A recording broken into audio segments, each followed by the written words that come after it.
Hello and welcome to this week's episode of Bright on Buddhism. This week we will be reading and discussing chapters 5 and 6 of the Mahaparinibbana Sutta, which is part of the Digha Nikaya of the Pali Canon.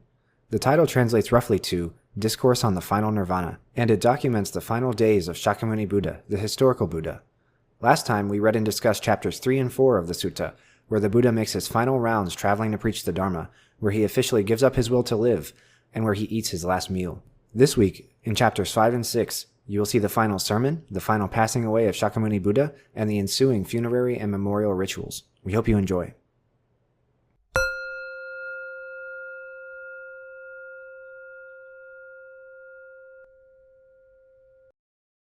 Then the Blessed One addressed the Venerable Ananda, saying, "Come, Ananda, let us cross to the further bank of the Hiranavati and go to the Mala's Sala Grove in the vicinity of Kusinara." Ananda replied, "So be it, Lord." And the Blessed One, together with a large company of bhikkhus, went to the further bank of the river Hiranavati to the Sala Grove of the Malas in the vicinity of Kusinara. And there he spoke to the Venerable Ananda, saying, "Please, Ananda, prepare for me a couch between the twin Sala trees, with the head to the north. I am weary, Ananda, and want to lie down." "So be it, Lord," replied Ananda, and the Venerable Ananda did as the Blessed One asked him to do. Then the Blessed One lay down on his right side, in the lion's posture, resting one foot upon the other, and so disposed himself, mindfully and clearly comprehending. At that time, the twin Sala trees broke out in full bloom, though it was not the season of flowering. And the blossoms rained upon the body of the Tathagata, and dropped and scattered and were strewn upon it in worship of the Tathagata. And celestial Mandarava flowers and heavenly sandalwood powder from the sky rained down upon the body of the Tathagata, and dropped and scattered and were strewn upon it in worship of the Tathagata. And the sound of heavenly voices and heavenly instruments made music in the air out of reverence for the Tathagata. And the Blessed One spoke to the Venerable Ananda, saying, "Ananda, the twin Sala trees are in full bloom, though it is not the season of flowering. And the blossoms rain upon the body of the Tathagata, and drop and scatter and are strewn upon it in worship of the Tathagata. And celestial coral flowers and heavenly sandalwood powder from the sky rain upon the body of the Tathagata, and drop and scatter and are strewn upon it in worship of the Tathagata. And the sound of heavenly voices and heavenly instruments makes music in the air out of reverence for the Tathagata. Yet it is not thus, Ananda, that the Tathagata is respected, venerated, esteemed, worshipped, and honored in the highest degree. But, Ananda, whatever bhikkhu or bhikkhuni, layman or laywoman, abides by the Dharma, lives uprightly in the Dharma, walks in the way of the Dharma, it is by such a one that the Tathagata is respected, venerated, esteemed, worshipped, and honored in the highest degree. Therefore, Ananda, thus should you train yourselves. We shall abide by the Dharma, live uprightly in the Dharma, walk in the way of the Dharma." At that time the Venerable Upavana was standing before the Blessed One, fanning him. And the Blessed One rebuked him, saying, "Move aside, bhikkhu, do not stand in front of me." And to the Venerable Ananda came the thought, this Venerable Upavana has been in attendance on the Blessed One for a long time, closely associating with him and serving him. Yet now, right at the end, the Blessed One rebukes him. What now could be the reason? What the cause for the Blessed One to rebuke the Venerable Upavana, saying, "Move aside, bhikkhu, do not stand in front of me"? And the Venerable Ananda told his thought to the Blessed One. The Blessed One said, "Throughout the tenfold world system, Ananda, there are hardly any of the deities that have not gathered together to look upon the Tathagata.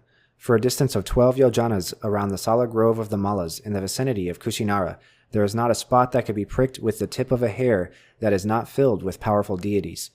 And those deities, Ananda, are complaining. From afar have we come to look upon the Tathagata. For rare in this world is the arising of Tathagatas, arhats, fully enlightened ones. And this day, in the last watch of the night, the Tathagata's parinibbana will come about. But this bhikkhu of great powers has placed himself right in front of the Blessed One, concealing him, so that now, at the very end, we are prevented from looking upon him. Thus, Ananda, the deities complain." "Of what kind of deities, Lord, is the Blessed One aware?" asked the Venerable Ananda. "There are deities, Ananda, in space and on earth, who are earthly minded. With disheveled hair they weep, with uplifted arms they weep. Flinging themselves on the ground, they roll from side to side, lamenting, 'Too soon has the Blessed One come to his parinibbana. Too soon has the Happy One come to his parinibbana. Too soon will the eye of the world vanish from sight.' But those deities who are freed from passion, mindful and comprehending, reflect in this way, 'Impermanent are all compounded beings. How could this be otherwise?'" The Venerable Ananda addressed the Blessed One, saying, "Formerly, Lord, on leaving their quarters after the rains, the bhikkhus would set forth to see the Tathagata, and to us there was the gain and benefit of receiving and associating with those very revered bhikkhus who came to have audience with the Blessed One and to wait upon him. But Lord, after the Blessed One has gone, we shall no longer have that gain and benefit. There are 4 places, Ananda, that a pious person should visit and look upon with feelings of reverence. What are the 4? Here the Tathagata was born. This, Ananda, is a place that a pious person should visit and look upon with feelings of reverence. Here the Tathagata became fully enlightened in unsurpassed supreme enlightenment. This, Ananda, is a place that a pious person should visit and look upon with feelings of reverence. Here the Tathagata set rolling the unexcelled wheel of the Dharma. This, Ananda, is a place that a pious person should visit and look upon with feelings of reverence. Here the Tathagata passed away into a state of nibbana in which no element of clinging remains. This, Ananda, is a place that a pious person should visit and look upon with feelings of reverence. These, Ananda, are the 4 places that a pious person should visit and look upon with feelings of reverence. And truly there will come to these places, Ananda, pious bhikkhus and bhikkhunis, laymen and laywomen, reflecting, here the Tathagata was born. Here the Tathagata became fully enlightened in unsurpassed supreme enlightenment. Here the Tathagata set rolling the unexcelled wheel of the Dharma. Here the Tathagata passed away into the state of nibbana in which no element of clinging remains. And whoever, Ananda, should die on such a pilgrimage with his heart established in faith at the breaking up of the body after death will be reborn in a realm of heavenly happiness. Then the Venerable Ananda said to the Blessed One, How, Lord, should we conduct ourselves toward women? Do not see them, Ananda. But Lord, if we do see them, replied Ananda. Do not speak, Ananda. But Lord, if they should speak to us, then, Ananda, you should establish mindfulness. Then the Venerable Ananda said, How should we act, Lord, respecting the body of the Tathagata? Do not hinder yourselves, Ananda, to honor the body of the Tathagata. Rather you should strive, Ananda, and be zealous on your own behalf, for your own good. Unflinchingly, ardently, and resolutely, you should apply yourselves to your own good. For there are, Ananda, wise nobles and wise Brahmins and wise householders who are devoted to the Tathagata, and it is they who will render the honor to the body of the Tathagata. Then the Venerable Ananda said, But how, Lord, should they act respecting the body of the Tathagata? After the same manner, Ananda, as towards the body of a universal monarch. But how, Lord, do they act respecting the body of a universal monarch? The body of a universal monarch, Ananda, is first wrapped round with new linen, and then with teased cotton wool. So it is done up to 500 layers of linen and 500 of cotton wool. When that is done, the body of the universal monarch is placed in an iron oil vessel, which is enclosed in another iron vessel. A funeral pyre is built of all kinds of perfumed woods, and so the body of the universal monarch is burned. And at a crossroads, a stupa is raised for the universal monarch. So it is done, Ananda, with the body of a universal monarch. And even, Ananda, as with the body of a universal monarch, so it should be done with the body of the Tathagata. And at a crossroads also, a stupa should be raised for the Tathagata. And whosoever shall bring to that place garlands, or incense, or sandal paste, or pay reverence, and whose mind becomes calm there, it will be to his well-being and happiness for a long time. There are 4 persons, Ananda, who are worthy of a stupa. Who are those 4? A Tathagata, an Arhat, a fully enlightened one, is worthy of a stupa. So also is a Pratyeka Buddha, and a disciple of the Tathagata, and a universal monarch. And why, Ananda, is a Tathagata, an Arhat, a fully enlightened one, worthy of a stupa? Because, Ananda, at the thought, this is the stupa of the Blessed One, Arhat, fully enlightened one, the hearts of many people will be calmed and made happy, and so calmed and with their minds established in faith therein, at the breaking up of the body, after death, they will be reborn in a realm of heavenly happiness. And so also at the thought, this is the stupa of that Pratyeka Buddha, or this is the stupa of a disciple of that Tathagata, Arhat, fully enlightened one, or this is the stupa of that righteous monarch who ruled according to the Dharma. The hearts of many people are calmed and made happy, and so calmed and with their minds established in faith therein, at the breaking up of the body after death, they will be reborn in a realm of heavenly happiness. And it is because of this, Ananda, that these 4 persons are worthy of a stupa. Then the Venerable Ananda went into the vihara and leaned against the doorpost and wept. I am still but a learner, and still have to strive for my own perfection. But alas, my master, who was so compassionate towards me, is about to pass away. And the Blessed One spoke to the bhikkhus, saying, Where, bhikkhus, is Ananda? The Venerable Ananda, Lord, has gone into the vihara, and there stands leaning against the doorpost and weeping. I am still but a learner, and have still to strive for my own perfection. But alas, my master, who was so compassionate towards me, is about to pass away. Then the Blessed One asked a certain bhikkhu to bring the Venerable Ananda to him, saying, Go, bhikkhu, and say to Ananda, Friend Ananda, the master calls you. So be it, Lord. And that bhikkhu went and spoke to the Venerable Ananda, as the Blessed One had asked him to do. And the Venerable Ananda went to the Blessed One, bowed down to him, and sat down on one side. Then the Blessed One spoke to the Venerable Ananda, saying, "Enough, Ananda, do not grieve, do not lament. For have I not taught from the very beginning that with all that is dear and beloved there must be change, separation, and severance? Of that which is born, come into being, compounded, and subject to decay, how can one say, may it not come to dissolution? There can be no such state of things. Now, for a long time, Ananda, you have served the Tathagata with loving kindness in deed, word, and thought, graciously, pleasantly, with a whole heart, and beyond measure. Great good have you gathered, Ananda. Now you should put forth energy, and soon you too will be free from the taints."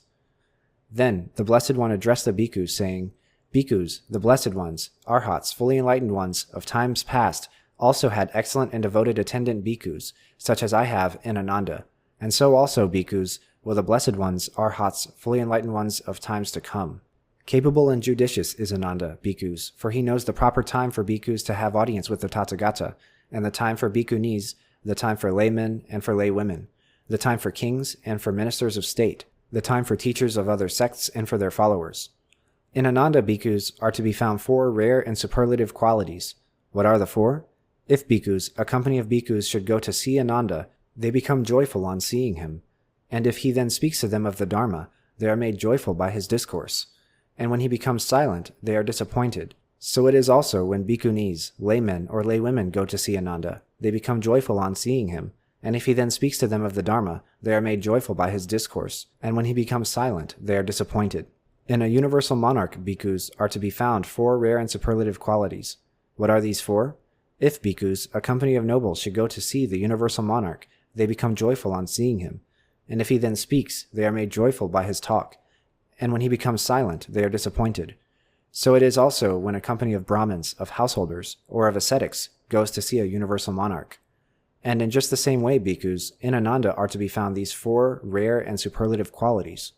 When this had been said, the Venerable Ananda spoke to the Blessed One, saying, "Let it not be, Lord, that the Blessed One should pass away in this mean place, this uncivilized township in the midst of a jungle, a mere outpost of the province.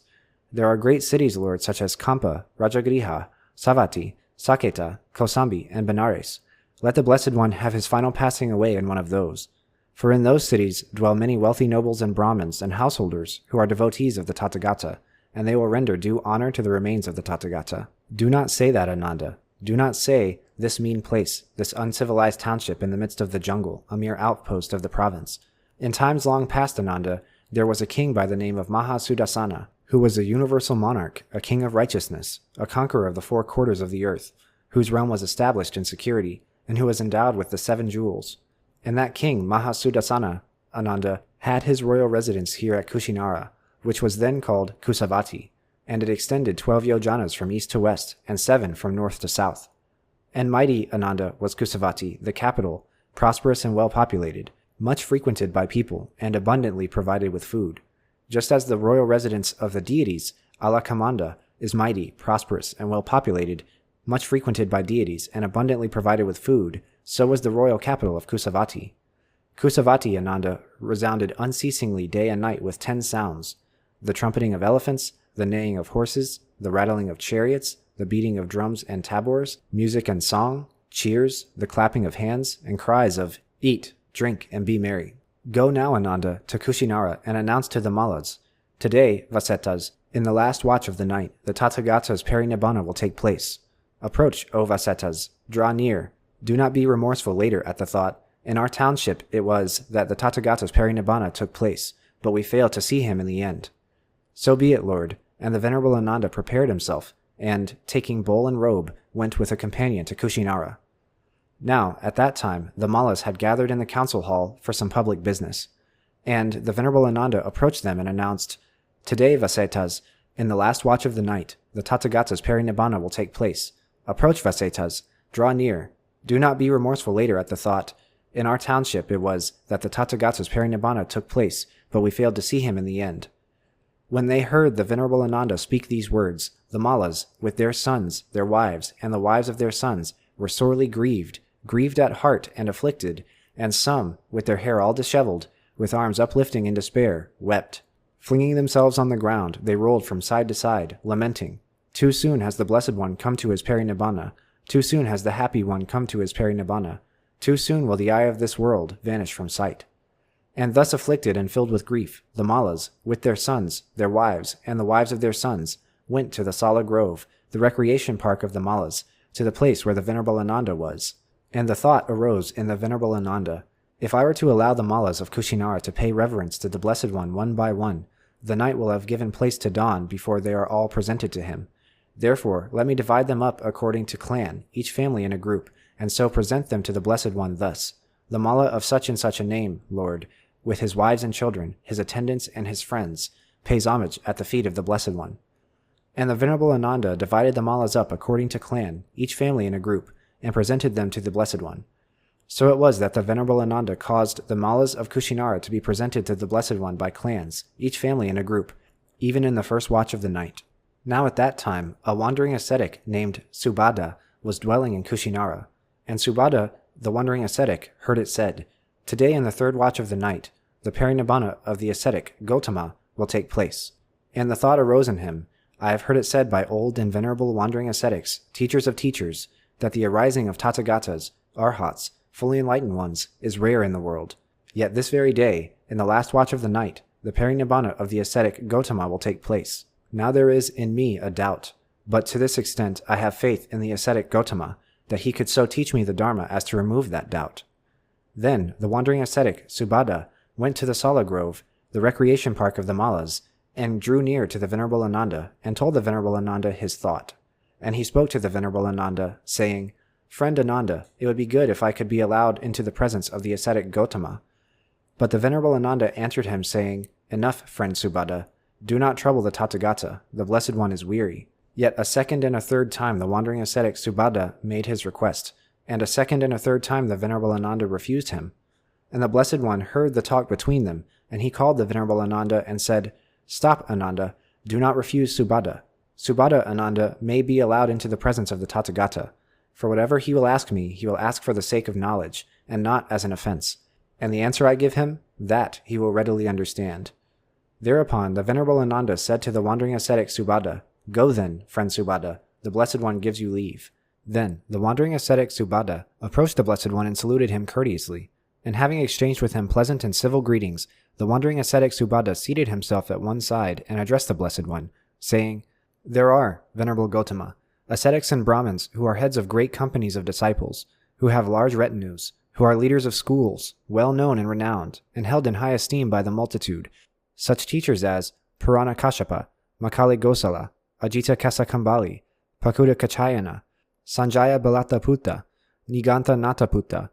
Have all of these attained realization, as each of them would have it believed, or has none of them, or is it that some have attained realization and others not?" "Enough, Subhadda," replied the Blessed One. "Let it be as it may, whether all of them have attained realization, as each of them would have it believed, or whether none of them has, or whether some of them have attained realization and others not. I will teach you the Dharma, Subhadda. Listen and heed it well, and I will speak." "So be it, Lord," replied Subhadda. And the Blessed One spoke, saying, "In whatsoever Dharma and discipline, Subhadda, there is not found the Noble Eightfold Path, neither is there found a true ascetic of the first, second, third, or fourth degree of saintliness. But in whatsoever Dharma and discipline there is found the Noble Eightfold Path, there is found a true ascetic of the first, second, third, and fourth degrees of saintliness. Now in this Dharma and discipline, Subhadda, is found the Noble Eightfold Path, and in it alone are also found true ascetics of the first, second, third, and fourth degrees of saintliness. Devoid of true ascetics are the systems of other teachers. But if, Subhadda, the bhikkhus live righteously, the world will not be destitute of arhats. In age but 29 was I, Subhadda, when I renounced the world to seek the good. 51 years have passed since then, Subhadda, and in all that time a wanderer have I been in the domain of virtue and of truth. And except therein there is no saint of the first degree. And there is none of the second degree, nor of the third degree, nor of the fourth degree of saintliness. Devoid of true ascetics are the systems of other teachers. But if, Subhadda, the bhikkhus live righteously, the world will not be destitute of arhats." When this was said, the wandering ascetic Subhadda spoke to the Blessed One, saying, "Excellent, O Lord, most excellent, O Lord. It is as if, Lord, one were to set upright what had been overthrown, or to reveal what had been hidden, or to show the path to one who had gone astray, or to light a lamp in the darkness so that those with eyes might see. Even so has the Blessed One set forth the Dharma in many ways. And so, O Lord, I take refuge in the Blessed One, the Dharma, and the community of bhikkhus. May I receive from the Blessed One admission to the order, and also the higher ordination. Whoever, Subhadda, having been formerly a follower of another creed, wishes to receive admission and higher ordination in this Dharma and discipline, remains on probation for a period of 4 months. At the end of those 4 months, if the bhikkhus are satisfied with him, they grant him admission and higher ordination as a bhikkhu. Yet in this matter I recognize differences of personalities. If, O Lord, whoever, having been formerly a follower of another creed, wishes to receive admission and higher ordination in this Dharma and discipline, remains on probation for a period of 4 months, at the end of those 4 months, if the bhikkhus are satisfied with him, they grant him admission and higher ordination as a bhikkhu, then I will remain on probation for a period of 4 years. And at the end of those 4 years, if the bhikkhus are satisfied with me, let them grant me admission and higher ordination as a bhikkhu. But the Blessed One called the Venerable Ananda and said to him, Ananda, let Subhadda be given admission into the order. And the Venerable Ananda replied, So be it, Lord. Then the wandering ascetic Subhadda said to the Venerable Ananda, It is a gain to you, friend Ananda, a blessing, that in the presence of the Master himself you have received the sprinkling of ordination as a disciple. So it came about that the wandering ascetic Subhadda, in the presence of the Blessed One, received admission and higher ordination. And from the time of his ordination, the Venerable Subhadda remained alone, secluded, heedful, ardent, and resolute. And before long he attained the goal for which a worthy man goes forth rightly from home to homelessness, the supreme goal of the holy life, and having by himself realized it with higher knowledge, he dwelt therein. He knew, destroyed is birth, the higher life is fulfilled, nothing more is to be done, and beyond this life nothing more remains. And the Venerable Subhadda became yet another among the Arhats, and he was the last disciple converted by the Blessed One himself. Now the Blessed One spoke to the Venerable Ananda, saying, It may be, Ananda, that to some among you the thought will come, Ended is the word of the Master. We have a Master no longer. But it should not, Ananda, be so considered. For that which I have proclaimed and made known as the Dharma and the discipline, that shall be your Master when I am gone. And Ananda, whereas now the bhikkhus address one another as friend, let it not be so when I am gone. The senior bhikkhus, Ananda, may address the junior ones by their name, their family name, or as friend, but the junior bhikkhus should address the senior ones as Venerable Sir, or Your Reverence. If it is desired, Ananda, the Sangha may, when I am gone, abolish the lesser and minor rules. Ananda, when I am gone, let the higher penalty be imposed upon the bhikkhu Channa. But what, Lord, is the higher penalty? Asked Ananda. The bhikkhu Channa, Ananda, may say what he will, but the bhikkhus should neither converse with him, nor exhort him, nor admonish him. Then the Blessed One addressed the bhikkhus, saying, It may be, bhikkhus, that one of you is in doubt or perplexity as to the Buddha, the Dharma, or the Sangha, the path or the practice. Then question, bhikkhus. Do not be given to remorse later on with the thought, The Master was with us face to face, yet face to face we failed to ask him. But when this was said, the bhikkhus were silent, and yet a second and a third time the Blessed One said to them, It may be, bhikkhus, that one of you is in doubt or perplexity as to the Buddha, the Dharma, or the Sangha, the path or the practice. Then question, bhikkhus. Do not be given to remorse later on with the thought, The Master was with us face to face, yet face to face we failed to ask him. And for a second and a third time the bhikkhus were silent. Then the Blessed One said to them, It may be, bhikkhus, out of respect for the Master, that you ask no questions. Then, bhikkhus, let friend communicate it to friend. Yet still the bhikkhus were silent. And the Venerable Ananda spoke to the Blessed One, saying, Marvelous it is, O Lord, most wonderful it is. This faith I have in the community of bhikkhus, that not even one bhikkhu is in doubt or perplexity as to the Buddha, the Dharma, or the Sangha, the path or the practice. Out of faith, Ananda, you speak thus. But here, Ananda, the Tathagata knows for certain that among this community of bhikkhus, there is not even one bhikkhu who is in doubt or perplexity as to the Buddha, the Dharma, or the Sangha, the path or the practice. For Ananda, among these 500 bhikkhus, even the lowest is a stream enterer, secure from downfall, assured and bound for enlightenment. And the Blessed One addressed the bhikkhus, saying, Behold now, bhikkhus, I exhort you. All compounded things are subject to vanish. Strive with earnestness. This was the last word of the Tathagata. Then the Blessed One entered the first jhana. Rising from the first jhana, he entered the second jhana. Rising from the second jhana, he entered the third jhana. Rising from the third jhana, he entered the fourth jhana. And rising out of the fourth jhana, he entered the sphere of infinite space.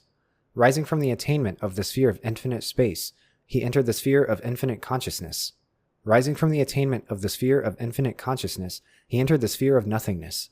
Rising from the attainment of the sphere of nothingness, he entered the sphere of neither perception nor non-perception. And rising out of the attainment of the sphere of neither perception nor non-perception, he attained to the cessation of perception and feeling. And the Venerable Ananda spoke to the Venerable Anuruddha, saying, Venerable Anuruddha, the Blessed One has passed away. No, friend Ananda, the Blessed One has not passed away. He has entered the state of the cessation of perception and feeling. Then the Blessed One, rising from the cessation of perception and feeling, entered the sphere of neither perception nor non-perception. Rising from the attainment of the sphere of neither perception nor non-perception, he entered the sphere of nothingness.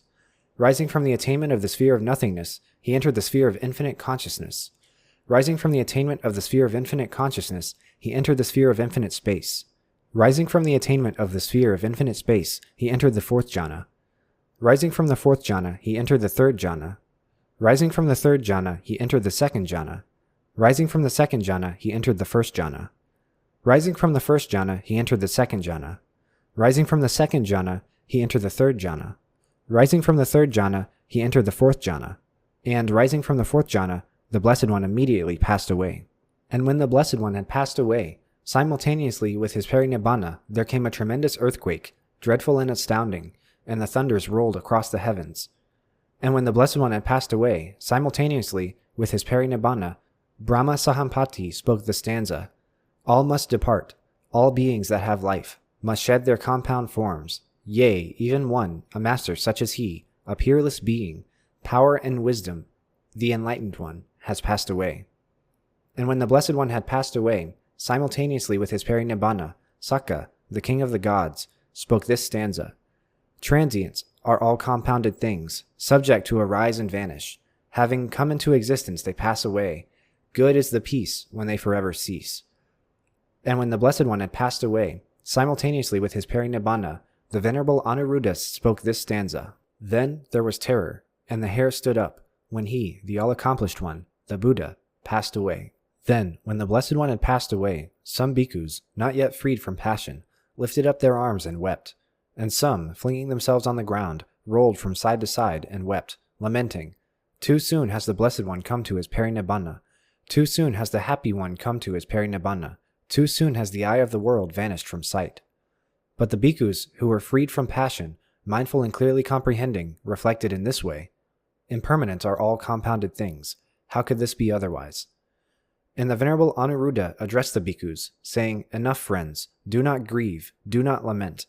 For has not the Blessed One declared that with all that is dear and beloved there must be change, separation, and severance? Of that which is born, come into being, compounded and subject to decay, how can one say, May it not come to dissolution? The deities, friends, are aggrieved. But, Venerable Sir, of what deities is the Venerable Anuruddha aware? Asked Ananda. There are deities, friend Ananda, in space and on earth who are earthly minded. With disheveled hair they weep, with uplifted arms they weep, flinging themselves on the ground, they roll from side to side, lamenting, Too soon has the Blessed One come to his parinibbana. Too soon has the Happy One come to his parinibbana. Too soon has the eye of the world vanished from sight. But those deities who are freed from passion, mindful and clearly comprehending, reflect in this way, Impermanent are all compounded things. How could this be otherwise? Now the Venerable Anuruddha and the Venerable Ananda spent the rest of the night in talking on the Dharma. Then the Venerable Anuruddha spoke to the Venerable Ananda, saying, Go now, friend Ananda, to Kushinara, and announce to the Mallas, the Blessed One, Vasetas, has passed away. Do now as seems fitting to you. So be it, Venerable Sir, replied Ananda. And the Venerable Ananda prepared himself in the forenoon, and taking bowl and robe, went with a companion to Kushinara. At that time, the Mallas of Kushinara had gathered in the council hall to consider that very matter. And the Venerable Ananda approached them and announced, The Blessed One, Vasetas, has passed away. Do now as seems fitting to you. And when they heard the Venerable Ananda speak these words, the Mallas, with their sons, their wives, and the wives of their sons, were sorely grieved at heart and afflicted, and some, with their hair all disheveled, with arms upraised in despair, wept, flinging themselves on the ground. They rolled from side to side, lamenting, Too soon has the Blessed One come to his parinibbana. Too soon has the Happy One come to his parinibbana. Too soon has the eye of the world vanished from sight. Then the Mallas of Kushinara gave orders to their men, saying, "Gather now all the perfumes, flower garlands, and musicians, even all that are in Kushinara." And the Mallas, with the perfumes, the flower garlands, and the musicians, and with 500 sets of clothing, went to the Sala Grove, the recreation park of the Mallas, and approached the body of the Blessed One. And having approached, they paid homage to the body of the Blessed One with dance, song, music, flower garlands, and perfume, and erecting canopies and pavilions, they spent the day showing respect, honor, and veneration to the body of the Blessed One. And then the thought came to them, "Now the day is too far spent for us to cremate the body of the Blessed One. Tomorrow we will do it." And for the second day, and a third, fourth, fifth, and sixth day, they paid homage to the body of the Blessed One, with song, dance, music, flower garlands, and perfume, and erecting canopies and pavilions. They spent the day showing respect, honor, and veneration to the body of the Blessed One. But on the seventh day, the thought came to them, "We have paid homage to the body of the Blessed One with dance, song, music, flower garlands, and perfume, and have shown respect, honor, and veneration. Let us now carry the body of the Blessed One southward to the southern part of the town and beyond, and let us there cremate the body of the Blessed One south of the town."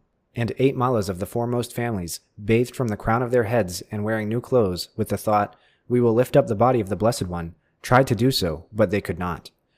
Then the Malla spoke to the Venerable Anuruddha, saying, "What is the cause, Venerable Anuruddha? What is the reason that these 8 Mallas of the foremost families, bathed from the crown of their heads and wearing new clothes, with the thought, 'We will lift up the body of the Blessed One,' try to do so, but cannot?" "You, Vasetas, have one purpose, the deities have another," replied Anuruddha. "Then what, Venerable Sir, is the purpose of the deities?" asked the Mallas. "Your purpose, Vasetas, is this. We have paid homage to the body of the Blessed One with dance, song, music, flower garlands, and perfume, and have shown respect, honor, and veneration. Let us now carry the body of the Blessed One southward to the southern part of the town and beyond, and let us there cremate the body of the Blessed One south of the town. But the purpose of the deities, Vasetas, is this. We have paid homage to the body of the Blessed One with heavenly dance, song, music, flower garlands, and perfume, and have shown respect, honor, and veneration. Let us now carry the body of the Blessed One northward to the northern part of the town, and having carried it through the northern gate, let us go through the center of the town, and then eastward to the east of the town, and having passed through the east gate, let us carry it to the Chitiya of the Mallas, Makuta Bandhana, and there let us cremate the body of the Blessed One." "As the deities wish, Venerable Sir, so let it be," said the Mallas. Thereupon, the whole of Kushinara, even to the dust heaps and rubbish heaps, became covered knee-deep in mandarava flowers, and homage was paid to the body of the Blessed One by the deities as well as the Mallas of Kushinara. With dance, song, music, flower garlands, and perfume, both divine and human, respect, honor, and veneration were shown. And they carried the body of the Blessed One northward to the northern part of the town, and having carried it through the northern gate, they went through the center of the town, and then eastward to the east of the town. And having passed through the east gate, they carried the body of the Blessed One to the Chitiya of the Mallas, Makuta Bandhana, and there laid it down. Then the Mallas of Kushinara spoke to the Venerable Ananda, saying, "How should we act, Venerable Ananda, respecting the body of the Tathagata?" "After the same manner, Vasetas, as towards the body of a universal monarch," replied Ananda. "But how, Venerable Ananda, do they act respecting the body of a universal monarch?" asked the Mallas. "The body of a universal monarch, Vasetas, is first wrapped round with new linen, and then with teased cotton wool. And again it is wrapped round with new linen, and again teased cotton wool. So it is done up to 500 layers of linen and 500 of cotton wool. When that is done, the body of the universal monarch is placed in an iron oil vessel, which is enclosed in another iron vessel, and a funeral pyre is built of all kinds of perfumed woods, and so the body of the universal monarch is burned. And at a crossroads, a stupa is raised for the universal monarch. So it is done, Vasetas, with the body of the universal monarch. And even, Vasetas, as with the body of a universal monarch, so it should be done with the body of a Tathagata. And at a crossroads also, a stupa should be raised for the Tathagata. And whoever shall bring to that place garlands, or incense, or sandalwood paste, or pay reverence, and whose mind becomes calm there, it will be to his well-being and happiness for a long time." Then the Mallas gave orders to their men, saying, "Gather now all the teased cotton wool of the Mallas." And the Mallas of Kushinara wrapped the body of the Blessed One round with new linen, and then with teased cotton wool, and then again they wrapped it round with new linen, and again with teased cotton wool, and so it was done up to 500 layers of linen and 500 of cotton wool. When that was done, they placed the body of the Blessed One in an iron oil vessel, which was enclosed in another iron vessel, And they built a funeral pyre of all kinds of perfumed woods, and upon it they laid the body of the Blessed One. Now at that time the Venerable Mahakashapa was journeying from Pava to Kushinara together with a large company of 500 bhikkhus, and on the way the Venerable Mahakashapa went aside from the highway and sat down at the foot of a tree. And a certain Ajivaka came by on his way to Pava, and he had taken a Mandarava flower from Kushinara. And the Venerable Mahakashapa saw the Ajivaka coming from a distance, and as he drew close he spoke to him, saying, "Do you know, friend, anything of our master?" "Yes, friend, I know," replied the Ajivaka. "It is now 7 days since the ascetic Gotama has passed away. From there I have brought this Mandarava flower." Thereupon some bhikkhus, not yet freed from passion, lifted up their arms and wept, and some, flinging themselves on the ground, rolled from side to side and wept, lamenting, "Too soon has the Blessed One come to his Parinibbana. Too soon has the Happy One come to his Parinibbana. Too soon has the eye of the world vanished from sight." Now at that time, one Subhadda, who had renounced only in his old age, was seated in the assembly, and he addressed the bhikkhus, saying, "Enough, friends, do not grieve, do not lament. We are well rid of that great ascetic. Too long, friends, have we been oppressed by his saying, 'This is fitting for you, that is not fitting for you.' Now we shall be able to do as we wish, and what we do not wish, that we shall not do." But the Venerable Mahakashapa addressed the bhikkhus, saying, "Enough, friends, do not grieve, do not lament. For has not the Blessed One declared that, with all that is dear and beloved there must be change, separation, and severance? Of that which is born, come into being, compounded, and subject to decay, how can one say, 'May it not come to dissolution'?" Now at that time the 4 Mallas of the foremost families, bathed from the crown of their heads and wearing new clothes, with the thought, "We will set alight the Blessed One's pyre," tried to do so, but they could not. And the Mallas spoke to the Venerable Anuruddha, saying, "What is the cause, Venerable Anuruddha? What is the reason that these 4 Mallas of the foremost families, bathed from the crown of their heads and wearing new clothes, with the thought, 'We will set alight to the Blessed One's pyre,' try to do so, but cannot?" "You, Vasetas, have one purpose, the deities have another," replied the Venerable Anuruddha. "Then what, Venerable Sir, is the purpose of the deities?" asked the Mallas. "The purpose of the deities, Vasetas, is this. The Venerable Mahakashapa is on his way from Pava to Kushinara together with a large company of 500 bhikkhus. Let not the Blessed One's pyre be set alight until the Venerable Mahakashapa has paid homage at the feet of the Blessed One." "As the deities wish, Venerable Sir, so let it be," replied the Mallas. And the Venerable Mahakashapa approached the pyre of the Blessed One at the Satya of the Mallas, Makuta Bandhana, in Kushinara.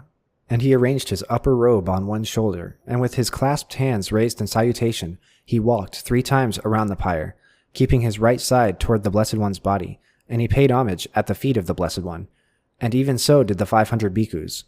And when homage had been paid by the Venerable Mahakashapa and the 500 bhikkhus, the pyre of the Blessed One burst into flame by itself. And it came about that when the body of the Blessed One had been burned, no ashes or particles were to be seen of what had been skin, tissue, flesh, sinews, and fluid. Only bones remained. Just as when ghee or oil is burned, it leaves no particles or ashes behind. Even so, when the body of the Blessed One has been burned, no ashes or particles were to be seen of what had been skin, tissue, flesh, sinews, and fluid. Only bones remained. And of the 500 linen wrappings, only 2 were not consumed, the innermost and the outermost. And when the body of the Blessed One had been burned, water rained down from heaven and extinguished the pyre of the Blessed One. And from the sala trees water came forth, and the Mallas of Kushinara brought water scented with many kinds of perfumes, and they too extinguished the pyre of the Blessed One. And the Mallas of Kushinara laid the relics of the Blessed One in their council hall, and surrounded them with a latticework of spears, and encircled them with a fence of bows. And there for 7 days they paid homage to the relics of the Blessed One with dance, song, flower garlands, music, and perfume, and showed respect, honor, and veneration to the relics of the Blessed One. Then the king of Magadha, Ajatasattu, son of the Vaidehi queen, came to know that at Kushinara the Blessed One had passed away, and he sent a message to the Mallas of Kushinara, saying, "The Blessed One was of the warrior caste, and I am too. I am worthy to receive a portion of the relics of the Blessed One. I will erect a stupa over the relics of the Blessed One and hold a festival in their honor." And the Lachavis of Vesali came to know that at Kushinara the Blessed One had passed away, and they sent a message to the Mallas of Kushinara, saying, "The Blessed One was of the warrior caste, and we are too. We are worthy to receive a portion of the relics of the Blessed One. We will erect a stupa over the relics of the Blessed One and hold a festival in their honor." And the Shakyas of Kapilavatthu came to know that at Kushinara the Blessed One had passed away, And they sent a message to the Mallas, saying, "The Blessed One was the greatest of our clan. We are worthy to receive a portion of the relics of the Blessed One. We will erect a stupa over the relics of the Blessed One and hold a festival in their honor." And the bullies of Alakapa came to know that at Kushinara the Blessed One had passed away. And they sent a message to the Mallas of Kushinara, saying, "The Blessed One was of the warrior caste, and we are too. We are worthy to receive a portion of the relics of the Blessed One. We will erect a stupa over the relics of the Blessed One and hold a festival in their honor." And the Kolis of Ramagama came to know that at Kushinara the Blessed One had passed away, and they sent a message to the Mallas of Kushinara, saying, "The Blessed One was of a warrior caste, and we are too. We are worthy to receive a portion of the relics of the Blessed One. We will erect a stupa over the relics of the Blessed One and hold a festival in their honor." And the Vetadipa Brahmin came to know that at Kushinara the Blessed One had passed away, and he sent a message to the Mallas of Kushinara, saying, "The Blessed One was of the warrior caste, and I am a Brahmin. I am worthy to receive a portion of the relics of the Blessed One. I will erect a stupa over the relics of the Blessed One and hold a festival in their honor." And the Mallas of Pava came to know that at Kushinara the Blessed One had passed away, and they sent a message to the Mallas of Kushinara, saying, "The Blessed One was of the warrior caste, and we are too. We are worthy to receive a portion of the relics of the Blessed One. We will erect a stupa over the relics of the Blessed One and hold a festival in their honor." But when they heard these words, the Mallas of Kushinara addressed the assembly, saying, "The Blessed One has passed away in our township. We shall not part with any portion of the relics of the Blessed One." Then the Brahmin Dona spoke to the assembly, saying, "One word from me I beg you, sirs, to hear. Our Buddha taught us never to forbear. Unseemly would it be should strife arise, and war and bloodshed, over the custody of his remains, who was the best of men. Let us all, sirs, in friendliness agree to share 8 portions, so that far and wide stupas may rise, and seeing them, mankind, faith in the all-enlightened one, will find. So be it, Brahmin, divide the relics into 8 equal portions yourself." And the Brahmin Dona said to the assembly, "So be it, sirs." And he divided justly into 8 equal portions the relics of the Blessed One. And having done so, he addressed the assembly, saying, "Let this urn, sirs, be given to me. Over this urn I will erect a stupa, and in its honor I will hold a festival." And the urn was given to the Brahmin Dona. Then the Mauryas of Pipilavana came to know that at Kushinara the Blessed One had passed away, and they sent a message to the Mallas of Kushinara, saying, "The Blessed One was of the warrior caste, and we are too. We are worthy to receive a portion of the relics of the Blessed One. We will erect a stupa over the relics of the Blessed One and hold a festival in their honor. There is no portion of the relics of the Blessed One remaining. The relics of the Blessed One have been divided. But take from here the ashes." And they took from there the ashes. And the king of Magadha, Ajatasattu, son of the Vaidehi queen, erected a stupa over the relics of the Blessed One at Rajagriha, and in their honor held a festival. The Lichavis of Vasali erected a stupa over the relics of the Blessed One at Vasali, and in their honor held a festival. The Shakyas of Kapilavatthu erected a stupa over the relics of the Blessed One at Kapilavatthu, and in their honor held a festival. The bullies of Alakapa erected a stupa over the relics of the Blessed One at Alakapa, and in their honor held a festival. The Kolis of Ramagama erected a stupa over the relics of the Blessed One at Ramagama, and in their honor held a festival. The Vetadipa Brahmin erected a stupa over the relics of the Blessed One at Vetadipa, and in their honor held a festival. The Mallas of Pava erected a stupa over the relics of the Blessed One at Pava, and in their honor held a festival. The Mallas of Kushinara erected a stupa over the relics of the Blessed One at Kushinara, and in their honor held a festival. The Brahmin Dona erected a stupa over the urn, and in its honor held a festival. And the Mauryas of Pipilavana erected a stupa over the ashes at Pipilavana, and in their honor held a festival. And so it came about that there were 8 stupas for the relics, a 9th for the urn, and a 10th for the ashes. And thus it was in the days of old. 8 portions there were of the relics of him, the all-seeing one, the greatest of men. 7 in Jambudipa are honored, and 1 in Ramagama by kings of the Naga race. 1 tooth is honored in the Tavatimsa heaven, 1 in the realm of Kalinga, and 1 by the Naga kings. Through their brightness this bountiful earth with its most excellent gifts is endowed, for thus the relics of the all-seeing one are best honored, by those who are worthy of honor, by gods and Nagas, and lords of men, yea, by the highest of mankind. Pay homage with clasped hands, for hard indeed it is, through hundreds of ages to meet with an all-enlightened one. Okay, so that was chapters 5 and 6, the final 2 chapters of the Mahaparinibbana Sutta. Docs, what did you think?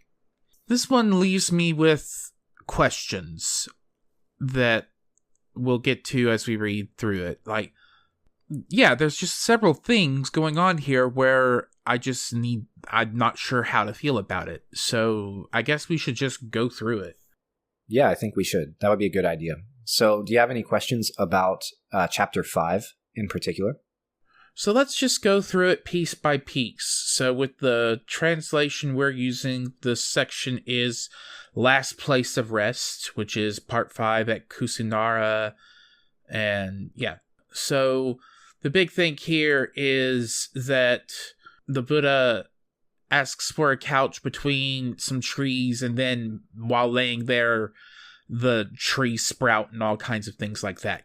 That's right. This is a very famous scene that's replicated in imagery all throughout East and Southeast and South Asia. They like to represent the Buddha in imagery or in statuary as laying on his right side, and there's flowers falling from the sky, and there's a bunch of people gathered around to hear him or see him for one last time.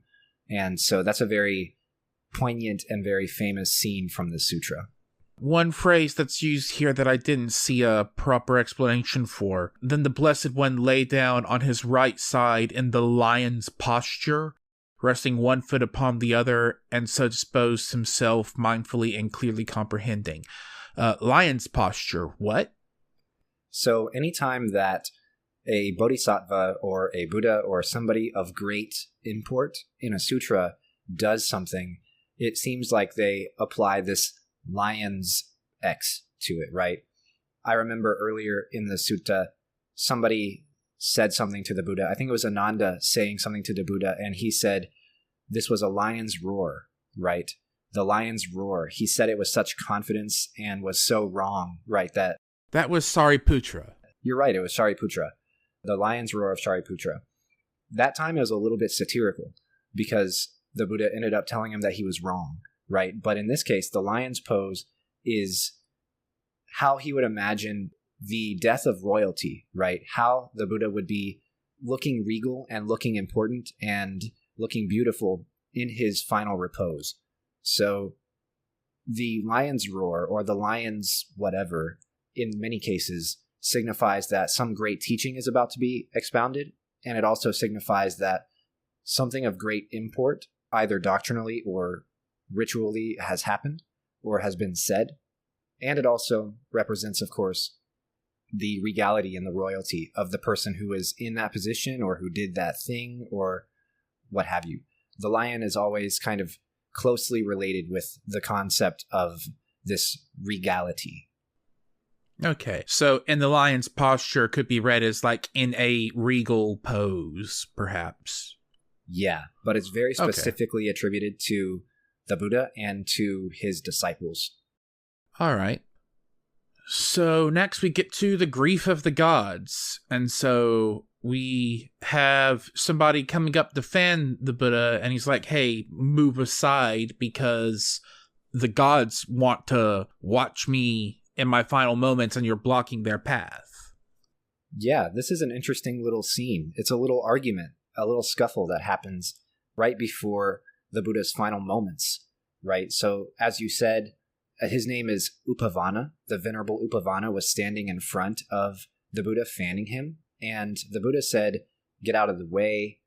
And, Ananda kind of steps in and says, like, wait a minute, he's been like closely serving you for a very long time. Why are you rebuking him? Why are you sending him away? And the Buddha said that this guy was in the way of the gods. And in this, the Buddha lists off all of the gods who wanted to see him, who wanted to see him flash into Parinibbana, wanted to see him vanish from the world without any sort of remainder. And this is in particular because those deities have earned their place as deities or gods because they have attained some sort of good karma or some sort of awakening that other people didn't have. But also, he thinks that they will be freed or have been freed from passion, attachment, and so on, and have realized impermanence. And so they get to look directly upon him, whereas people who are maybe grieving the Buddha's death out of attachment, out of desire, they are actually, you might think, in the back rows of people, in the back rows of the crowd. So it's got the different levels of deities involved in this as well. The ones who are grieving, but those deities who are freed from passion, mindful and comprehending, reflect in this way. Impermanent are all compounded things. How could this be otherwise? So this phrase is repeated many times in this segment of the sutta, showing that, there's basically two levels of people who are grieving, or rather, there are people who are grieving, and then there are people who are like, well, yeah, I mean, that's what's supposed to happen. Yeah, and this is true between gods and humans, right? So he wanted the person to get out of his way, to get out of the god's way, because he wanted to make sure everybody saw him. But primarily he wanted to show these deities, I think, who were freed from attachment, his final passing. But behind those people, spiritually speaking, on a lower level of the totem pole, behind those gods, there are gods who are rolling around and throwing their arms up and weeping and flinging themselves around. And this is the same is true of people. There are people there who are doing the same thing. They're throwing their arms up, they're weeping, they're flopping around. But there's also highly realized, spiritually advanced disciples of the Buddha who are not doing any of that. They're like, yeah, impermanent are all compounded things, and how could this be otherwise? So then we get to Ananda's concern, which leads directly to this 4 places of pilgrimage. So are these places noted locations that people can go to today? The 4 places of pilgrimage? I know that at least where the Tathagata fully reached enlightenment, that's the Bodhi tree, right? Yeah, these are all 4 places. We actually brought these up during Rebecca's guest episode. These are 4 places that are in northeast India and Nepal, and they are, to this day, very popular pilgrimage sites for worldwide Buddhist communities. So the first one is the place where the Buddha was born, in Lumbini Woods. There's a stupa there. There's plenty of infrastructure to get around there because it's a very large community of Buddhists that goes to these pilgrimages. Then there's also the site of his enlightenment. They claim that the Bodhi tree, the very same Bodhi tree that he reached enlightenment under, is still planted there and is still kept alive and is still venerated and can be seen. This is dubious, but the truth is there is a very old tree there, and so maybe if it's not 2,500 years old, it's still very old. The site of his first sermon is also a place where you can go. I believe this is where Rebecca went whenever she was in India. This is Deer Park near Sarnath. And then the 4th site is the site of his final nirvana, and this is where they are now. This is Kushinara or Kushinagara. These places all have a couple of different names because they are being transliterated or translated between Pali and Sanskrit. So Kushinara is very likely the Pali name for it, and Kushinagara is very likely the Sanskrit name for it. But I could have those reversed. But the idea is that these are probably the 4 most important pilgrimage sites in all of Buddhism. And they're fascinating because they are the only main ones that we really think of, right? Muslims have Mecca and Christians have Jerusalem, right? And we don't often think about Buddhists having anywhere, but actually they do. They have these 4 different sites where the Buddha lived and achieved all these different things in his life. His final nirvana, or his first enlightenment, or where he was born, and so on and so forth. And there's an entire tradition of pilgrimage in Buddhism, and an entire set of doctrines and customs and things like that revolving around pilgrimage that are very fascinating because they're sometimes very different in important ways from other pilgrimages and different religions, but other times they're also very similar in some very resonant ways. And I think that it's one of the most interesting parts about how Buddhism is practiced and lived, because it's something that's very distant from the Western imagination of Buddhism, and it's also something that is very unique within Buddhism. Yeah, if I could travel again, I would love to go see some of these places.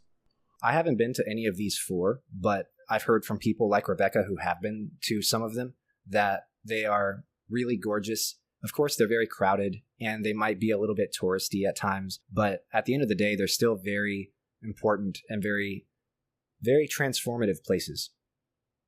So back to the sutta, after we do all of this, kind of out of nowhere, it's labeled as line 23 in our translation. They have a short conversation about how to conduct ourselves towards women. And it's just, no, don't if you can. Yeah, this is actually a non sequitur in the text. It's a complete non sequitur. And there are a lot of theories about why it's in there. But the primary theory that is out there that most scholars have landed on is that this is actually a part of the text that was inserted at a later date and thus really doesn't have any bearing on the rest of the sutta. And it might have been added specifically to the version of the text that survived for some specific small-scale reason, right? We've talked before about how Indian texts are simply not preserved as well in history as any other East Asian texts, just because the technology for paper wasn't as good and the environment is less amenable to the preservation of texts. But we think that this was just someone's own personal insertion in the version that we have. And that's why it's there. That's why it doesn't make any sense. That's why it's a complete non sequitur. And that's why it never gets revisited again. I could very easily believe that. And then we go to how to respect the body of the Tathagata and a long-winded way of eventually getting to basically taking the relics and building a stupa with them. Yeah, exactly. This death ritual that's laid out here is really the template for almost all other death rituals that we see in Buddhism throughout East Asia and Southeast and South Asia as well. So the procedure of wrapping the body in fresh linen and fresh cotton wool up to 1,000 layers and putting the body into an iron vessel with oil and then putting that into another vessel and then burning it and then collecting and distributing the relics and then erecting a stupa over those relics at a crossroads. This is very, very, very typical and widespread in Buddhism in some form or the other. The wrapping in 1,000 layers of fabric is not as widely practiced because that's incredibly difficult. And it seems like it would also be really expensive.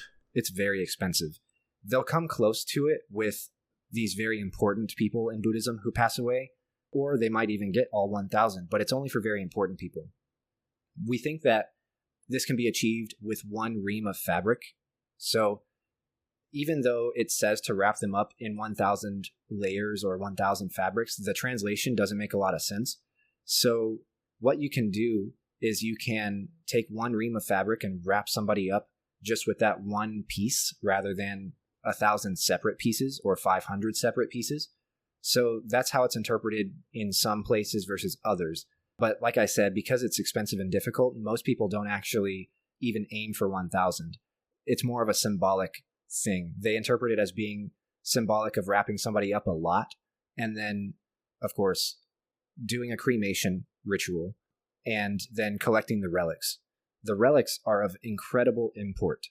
These are some of the most important parts of the death ritual as compared to any other religion. Whenever somebody dies in Buddhism, if they are very spiritually advanced, the idea or the thinking is that they will leave behind very precious and very numerous relics or remains. There's parts of the body that don't burn, such as like parts of bones or whatever. And the idea is that if you're very enlightened, then you'll have more of those that are not touched by the fire, and those remains can be collected and they ought to be respected and venerated. And this whole thing gets turned up to 11 because of Chinese ancestor worship practices whenever Buddhism travels to China. But at the end of the day, across India, Southeast Asia, China, Korea, Japan, other places, all of this same emphasis on the relics and the remains is still very much held true. The ashes are done away with, but the solid pieces that are still in the crematorium after the flames have gone down, those pieces are said to be very, very, very spiritually important, and they deserve to be venerated. They have a stupa erected at them, and you should do rituals and recitations and so on. And the relics and the remains have their whole entire own trajectory of development in Buddhism between Theravada and Mahayana. And we've talked about bits and pieces of it before, and we'll continue to talk about it over time. But you should just know that this is one of the most important developments in Buddhism specifically, is the treatment of the relics as it relates to the development of older Buddhism into Mahayana Buddhism. It's a case study for how we deal with the passing away of the Buddha himself. I don't suppose any of the stupas that were constructed out of the Buddha's remains are known today? Like, are those still up? It's a tough question. So stupas are very frequently built and rebuilt. This is especially true in East Asia.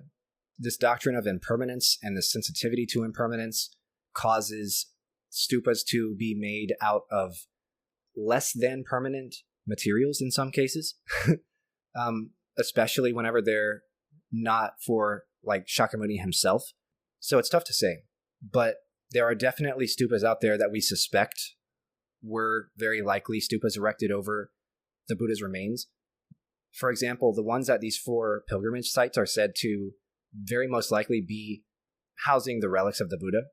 However, the regular human adult male has 32 teeth, right? That's very common knowledge. Well, across all of the Buddhist world, there are over 60 temples that claim to have the Buddha's teeth as remains, right? So somebody has to be lying, or somebody has to be incorrect, right? So that's actually a funny story that my very first Buddhism professor told me, is that there are about 60 stupas, 60 temples that claim to have specifically the teeth. And for one thing, we can't be certain that the teeth didn't actually burn up in the cremation. But for another thing, for 60 people to be saying they have a tooth of the Buddha, or sometimes in some cases they say they have 2 or 3 teeth, that's not really adding up. He should have only had 32 teeth, we think. And so for 60 people to say that is probably a stretch. But that being the case, it's also impossible to figure out if these relics are real or authentic or not, because one, it's insensitive to Buddhists to grab their most worshipped and most holy object that they have in their stupa and say, let me do some scientific testing on this. Right. And it's also actually scientifically close to impossible to figure out if those relics belong to Shakyamuni himself. It's not like we have a dental record of him. It's not like we have any other DNA to help with this. So it's kind of something we just take them at their word for. I mean, we can't really say one way or the other if it's his teeth or not. Okay, so it's not as much a case of these relics have been lost over time as much as we can't really authenticate the relics in any reliable way. Exactly. And it gets even more complicated whenever there are certain monks, certain monastics, and certain important people in the Buddhist ecumenical structure who are said to be reincarnations of Shakyamuni, of Avalokiteshvara, of these other great teachers in the history of Buddhism. Some people say they're reincarnations of Shariputra or Manjushri or Mahakashapa or so on and so forth. And so if we were to look at their relics, are we looking to see if that person is Mahakashapa or if they are the reincarnation of Mahakashapa? So the fact of people claiming to be reincarnations and people having these different titles and different levels of importance in the structure of Indian and Chinese and Japanese Buddhism makes it really difficult to know what actually we're looking at with these relics and remains. And so very often they are just paid respect to as if they are just a Buddha writ large, right? So one of the important developments there is that a temple may have a claim or a story to go along with those relics, some history as to how they ended up there. But the relics themselves have their own hagiography. Hagiography is biography, except having to do with like holy people or holy stuff. And it's often extremely embellished and dramatized and exaggerated for obvious reasons. It's trying to afford spiritual import to whatever it is that we're talking about. So we find that the stories of how these temples acquired these things or stories about these things themselves are often a little bit dramatic and a little bit embellished and maybe not entirely historical. So that held aside, the way that the typical Buddhist engages with these relics is they actually just pay respect to them as if they were a Buddha, and that's the end of it, right? They may pay respect to that Buddha based on the name that the temple has applied to those relics through whatever claim they have, but at the end of the day, the ritual that you do for the remains of Shakyamuni Buddha are no different than the rituals you would do for the remains of the reincarnation of Mahakashapa or the reincarnation of Amida or something like that. And it's also within the scope of other things we've discussed within Buddhism to say that, even if these aren't literally the teeth in Shakyamuni Buddha's, these weren't necessarily hurt his specifically, but if they were somebody who was a reincarnation, wouldn't through non-duality and non-self and all of these other concepts that we've discussed elsewhere kind of qualify them as the Buddha's teeth anyway? Exactly right. And that's kind of where the trajectory of relic worship goes, is that there's a non-duality between the physical relics of the Buddha, his hair, his teeth, his bones, and so on. If we include those elements, there's hundreds and hundreds of temples that claim to have something like that. Someone has his hair, someone has his phalanges, someone has his teeth, it's wild. Sometimes they have relics that are not even physical implements that we have in our body, right? Sometimes they'll have something that's made of gold or made of glass, and they'll say that this came from the Buddha's body. And of course it makes sense when we think that they are trying to elevate the Buddha to a level of spiritual awakening, that his relics are jewels like that. But it's not something we realistically think happens to anybody on earth, right? Whenever you burn somebody in cremation, maybe their gold teeth would survive, maybe, if the fire was not very hot. I would think the gold might melt. But ultimately, at the end of it, most people don't leave behind jewels and treasure whenever they pass away. All of that aside, there becomes a non-duality between these physical remains and the remains of his teachings, right? And that's why Mahayana is frequently called the cult of the book, because stupas have been frequently erected over copies of sutras, because the sutras are given the exact same amount of respect that his hair and teeth and phalanges and bones are given, right? So the idea is that there's a non-dual relationship between the remains of the body of the Buddha and the teaching that he left behind, the teaching that he gave us. All right. So let's move to the next part of the sutta, which is Ananda. So we are looking at line 32 in our translation, Ananda's grief, and then after that, praise of Ananda. So this is a moment where Ananda gets the spotlight as, somebody who's deeply grieving the passing of his teacher. Yeah, this is a rather sweet and emotional and close and intimate moment that we see between Ananda and Shakyamuni here, right? So Ananda is grieving because he believes that he still has so much to learn, and his teacher, his beloved teacher who he's been with for years and years and years, is passing away. And the Buddha actually doesn't directly allay his grief. He doesn't say to Ananda, it's going to be okay. He doesn't, pat him on the shoulder and say, you'll see me in the next life. What he actually does is he turns to the entire audience and he starts praising Ananda. He says Ananda has these 4 great qualities. He's happy on seeing them. He's happy when he speaks of the Dharma. He's made joyful by his discourse on the Dharma. And people are disappointed when he's silent. And so he's telling the audience, you should be like Ananda. And in that regard, he's elevating Ananda to the level of ideal that Ananda doesn't believe that he's achieved. And so it's kind of an indirect way of allaying Ananda's grief, an indirect way of telling Ananda, it's going to be all right. You've got it. You don't need to learn any more from me, etc. Yeah, it's good to see Ananda, he's been kind of, the way that Ananda is grieving here, while understandable from the personal standpoint, is also very counter to how an enlightened being would respond to this death. within the text here, it's saying that there are people who are free enough from their passions to be like, yeah, of course, this is what happens. So it's good to see Ananda getting some credit after that, because he is kind of, I'm not sure what the right word is. He's not being treated as bad as Sariputra is in other, Mahayana texts that make him the clown. Like, it's not quite that level.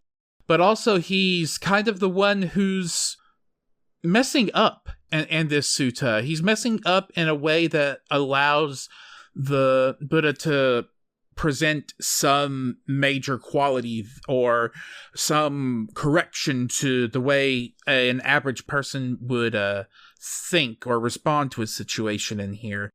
And so here towards the end being like, oh, by the way, he's messing up here, but he's still somebody to emulate is a good point, I guess. I like Ananda, and it seems like this is a good point for him.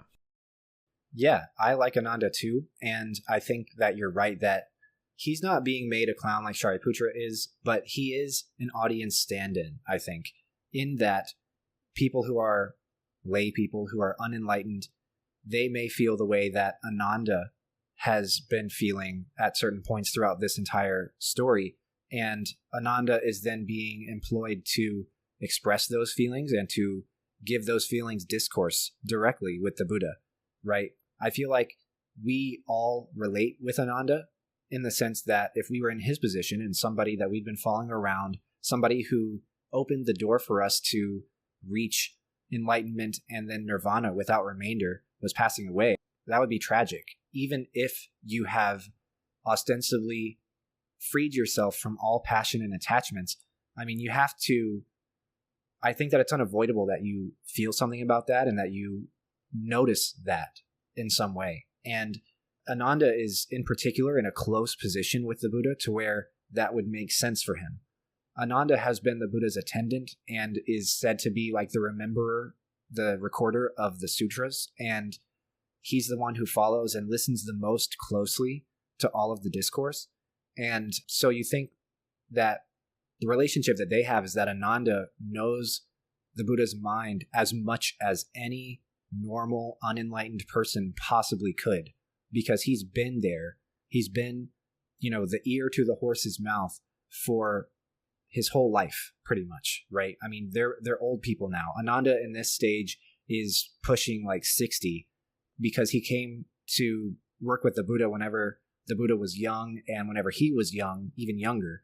And they've kind of grown up together. They've spent their lives together, right? And so Ananda is missing a friend as much as he's missing a teacher, as much as he's missing a Buddha, someone who is so universally important for turning the Dharma wheel, right? So I sympathize with Ananda a lot throughout this text, and I'm glad to see as well that the Buddha, even though he's not saying it's okay to cry and throw your arms up and roll around on the ground, he is saying, look how great Ananda is. You should all try to be like Ananda, without saying you should be sad and dramatic and attached, but saying, you should be a steward of the Dharma just like Ananda has been.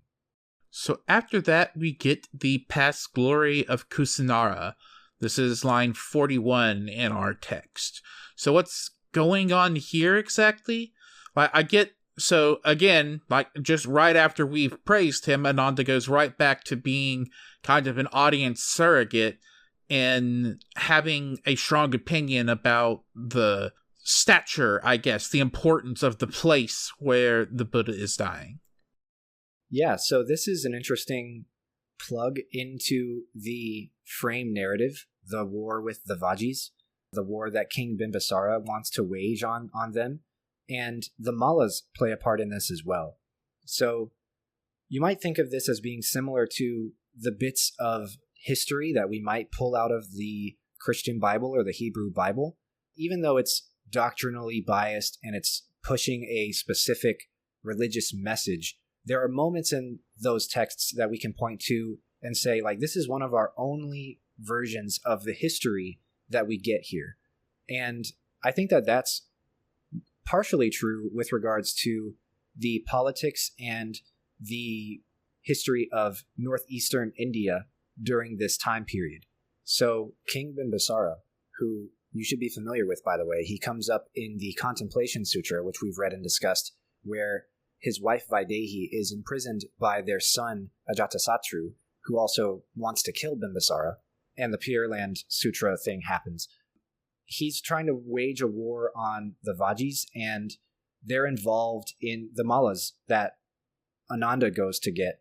They're involved with that somehow. And so part of this discussion that they're talking about with Kushinara is to say, like, this is a place of significant political import. This is a royal place. It just doesn't look like it now. And that's important for all the historical reasons that I'm not an expert on and that we don't really concern ourselves with that much in this show. But the other thing that he's trying to emphasize here is that with the enlightened eye, someone can look upon a place that's fallen into destitution like this, and they can see the glorious history that it has and why it would be a good place to choose to die. And so there's both layers of that kind of functioning here. They had to return to the frame narrative somehow, right? And I think that that's what they're doing here, but they're also saying, if you look at a place and you are omniscient and you know the overall trajectory of the lifespan of all dharmas, then you can see that even though Kushinara looks kind of crappy now, in the past, it was actually a very, very, very regal and royal and opulent and fantastic place. And next we get to the lamentation of the Mallas. So forgive me if I've missed this in the time between reading these different parts of the sutta. Who are the Mallas? I'm never actually completely clear on this either. I can't remember all of the political intrigue that goes on in these texts, but it was important that Ananda went to go get the Mallas from whatever they were doing to come and witness the passing away of Shakyamuni. I don't know why that was significant, and I don't know what side of this war with the Vajis they're on. Either they're on King Bimbisara's side and they want to wage the war, or they're not on King Bimbisara's side and they don't want to. For more clarity on the political landscape, we might have to go back and look at the first part that we read where this all gets set up, and people who are listening might want to do that as well. But we should note that ultimately, at the end of it all, the political thing doesn't actually get really resolved that well. So in a frame narrative where there's like a political landscape and then a huge spiritual doctrinal journey and then a conclusion of that journey, you would expect, okay, the political landscape is going to wrap up as well. Either King Bimbisara is going to go to war with the Vajis or not. The Buddha feels like King Bimbisara should not go to war with the Vajis because they have all those qualities that we talked about in the first part, right? They treat women well, they treat elderly people well, they take care of their shrines, all that sort of stuff. I think that King Bimbisara doesn't go to war with them, but I don't know what the Malla's involvement is here. I think that this was just kind of a little bit of biblical history, like we get in the Bible sometimes, if that makes sense. Okay, so basically in order to parse the sutta, I should think of the Mallas as a group of people that are important in the region. Yes. And they are also in other sutras that we will and have read, but they just play a lesser role. They're characters, they're people, they're important, but they are background characters to the story of Shakyamuni Buddha's life. Usually they set up plot, but they don't very often drive plot themselves, right? So some people actually think that they are thematic inclusions, right? So some people think that historians who were also part of the writing and compilation of the sutras after the death of Shakyamuni looked back and saw the political history between the Mallas and the Vajis and all of this stuff happening in the kingdom of Magadha. And some people think they actually applied that to the Buddha's sermons themselves to make them earthly, to make them be applicable to something that the readers of the time period would actually be aware of. Imagine if we replaced the political intrigue with the Mallas and the Vajis and everybody else, and replaced that instead with maybe like medieval European history, the War of the Roses, or if we replaced it with American history or something like that.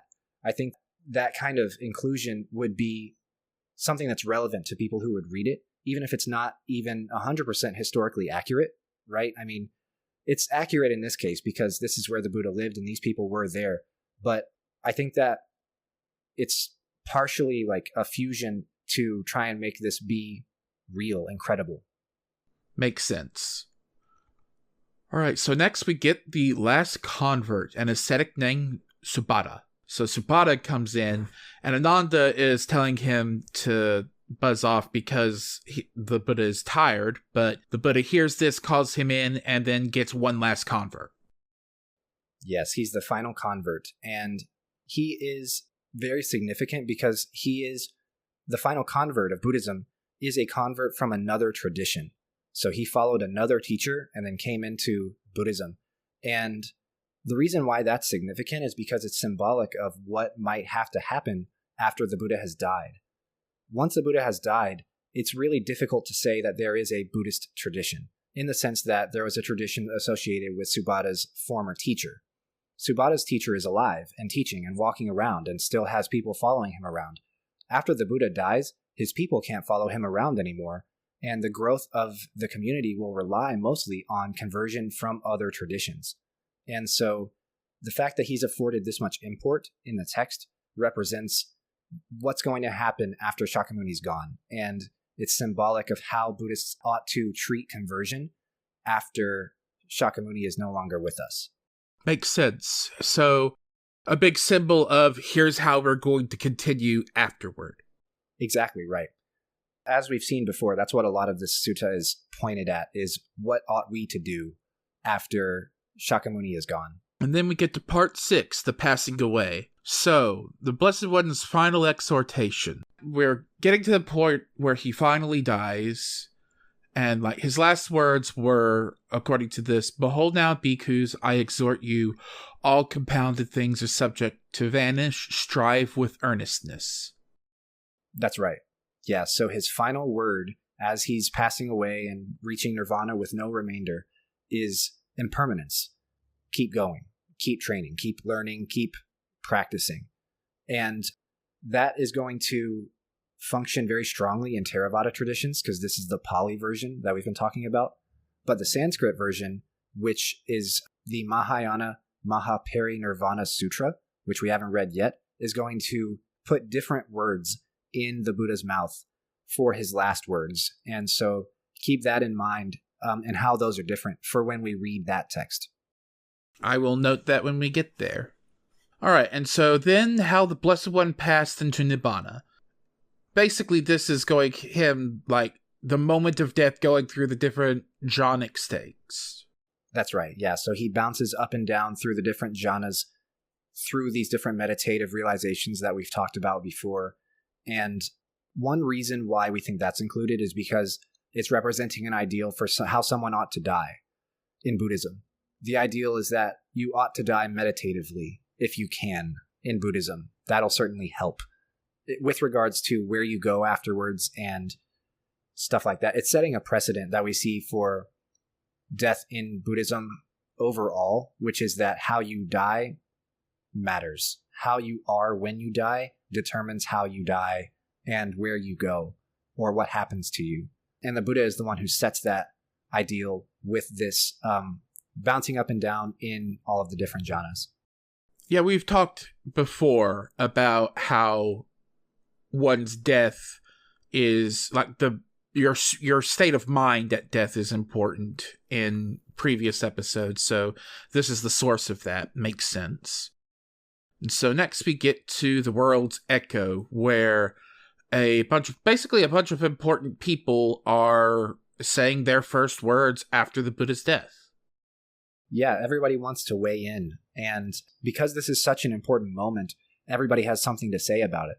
And they're also kind of dealing with and saying all of this in the midst of like the response of the world and nature to the passing away of Shakyamuni, right? We've talked about how anytime anything important happens, there's thunder and there's earthquakes and there's animals that are crying out and there's all of this crazy natural disaster stuff happening. And in the midst of all of that, these different important people get to say, this is impermanence.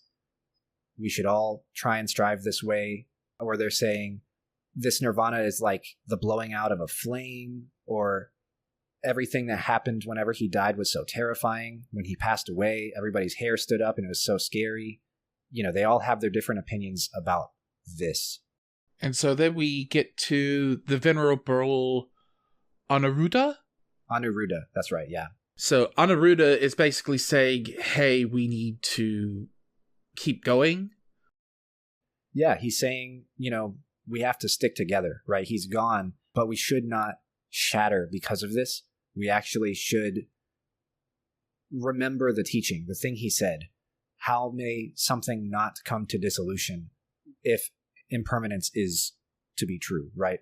So he's got the function of kind of being like, it's okay, he's passed away and we can be sad about this, but we shouldn't let this freak us out too much, and we shouldn't worry about the future of the Sangha too much, because change and separation and severance is the way of things.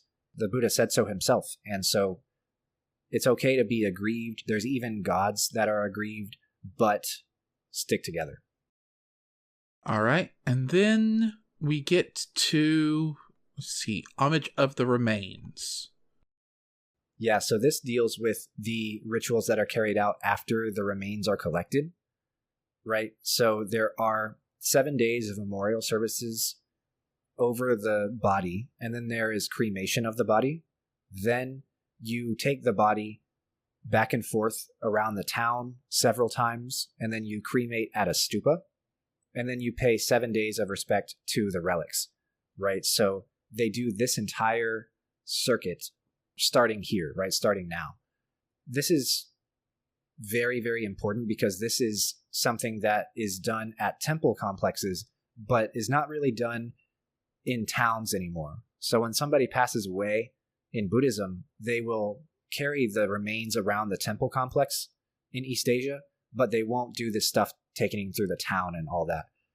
When somebody important passes away, I'm sure they might do something like that, but that's not really doctrinally enforced, if that makes sense. They'll just take them around the temple because of this circumambulation and this making sure everybody sees and gets to pay their respects and so on. It also makes sense that a more important figure would get a more elaborate funeral, where here we have the gods themselves imposing an order to how the procession should play out. Like, at one point, it's talking about how the mortals are going, hey, let's carry him out through the south. But the gods go, no, we want you to go through the north and then do a loop and do a whole lot more. Exactly right. And the idea is that, the gods know more about it, right? The gods are somehow more advanced about it. And so they know what must be done geomantically, if that makes sense, with the space and with the body. And of very significant import, you'll note, is that all of these services are put on pause until Mahakashapa arrives. So what they do is that whenever the Buddha dies, after everybody is done saying their part about it, Ananda kind of teaches the Dharma that was just recently taught to him by the Buddha, and they are passing time until Mahakashapa comes back. And so the idea there is that some people think that by the whole entire funerary ritual being put on pause to wait for him, they think that Mahakashapa was understood to be the successor to Shakyamuni in being the leader of the Sangha. And that's very significant because you'll note from previous episodes that Mahakashapa is the first patriarch of Zen, or Chan Buddhism. Ah, right. I do. That's where I knew that name from. Okay. He's the one who, in the flower sermon, right, the Buddha doesn't say anything. He just holds up a flower and looks at everybody's faces. And the only person who gets it out of his entire audience is right. Mahakashapa, who smiles. And that's how the Buddha says, You've understood this mind-to-mind transmission of the Dharma. And so it's often thought that Mahakashapa was understood to be, at the very least, like the practical leader, right? Maybe he's not a second Buddha like Maitreya, right? But maybe he's like a very practical leader who will at least be like the administrator of the Sangha for the rest of his life, and that's why they wait for him. We have one line here that is interesting in its lack of opposition. So there are apparently two folks named Subhata here. This is line 28 on our translation. Now at that time, one Subhata, who had renounced only in his old age, was seated in the assembly, and he addressed the bhikkhus saying, "Enough, friends, do not grieve, do not lament. We are well rid of that great ascetic. Too long, friends, have we been oppressed by his saying, this is fitting for you, this is not fitting for you. Now we shall be able to do as we wish, and what we do not wish, that we shall not do." So he's just in here saying, oh, hey, he's gone, we could do what we want now, and that seems incorrect? Yeah, so it's very interesting that he says this and no one pushes back against him, right? He's kind of saying, like, the principle's gone away and we can go have recess now. It doesn't make a lot of sense, and nobody really addresses it. I don't know why it's included, actually. I can't really make sense of why someone would say that, knowing what the Buddha is teaching at all. I mean, obviously Subhata's not been around for a lot of it, but what he was around for was all compounded things are subject to vanish, strive with earnestness. At the very least, he was there for that, so I don't know what that's about. Interesting. I would love to get the context on that, but it's probably a fact of history that we're never going to be able to recover based on what we've talked about in previous episodes. Exactly right.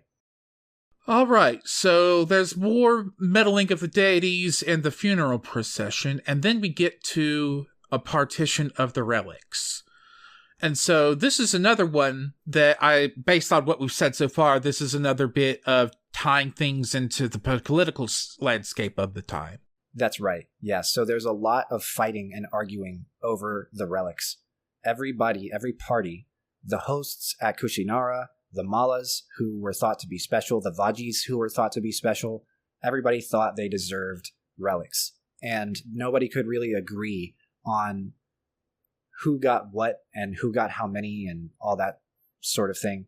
So, I mean, Kusinara was saying that he died here, so we're keeping them all. So the hosts of the place, Kushinara, they wanted all of it. The king of Magadha, Ajatasattu, he wanted relics because his kingdom had Rajagriha, where the Buddha preached a lot. So everybody wanted some. And this guy named Dona is kind of put in charge of partitioning them. And naturally, he kind of keeps the most for himself.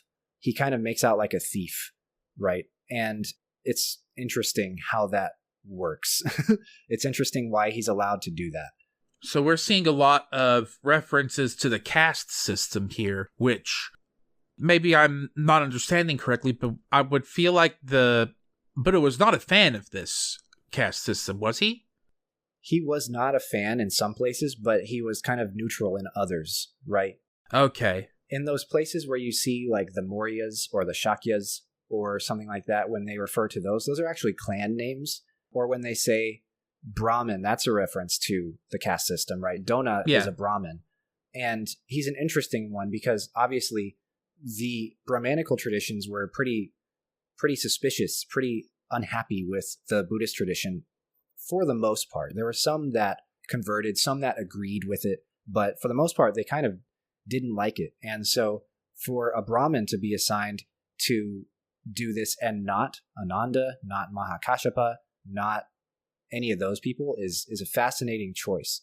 We don't get any reasoning for why it was Dona that was chosen to divide them and not anybody else. But ultimately, like I said, Dona makes out like a thief. And he gets the urn. Exactly. And there's partitioning of ashes that, like I said before, were kind of apparently not there, right? Yeah, I was going to ask about that. There is the one clan who comes in and gets into the relic claiming part late, and is given ashes instead of bones. But I thought earlier when it was talking about his cremation that the Buddha didn't leave any ashes except his bones. Yeah, so what we think they may have gotten is the ashes of the fabrics. Oh, right. That makes sense. I would expect that's not as valuable, but also, like, anything is better than nothing, I suspect. Yeah, I think that anything is indeed better than nothing, and I also think it might be because they got there late, and I think that it might have to do with just, like, maybe the people who are writing all this down, who are living centuries after the Buddha has died, they look around and they see there's X number of stupas that claim to have relics of the Buddha, so when they're writing about this, they have to dig into their own memory, into their own oral tradition, and also into their own present social reality, and make sense of all of it. And so the way that they must do that, I suppose, is by saying, okay, there must have just been more remains than there are with a normal person.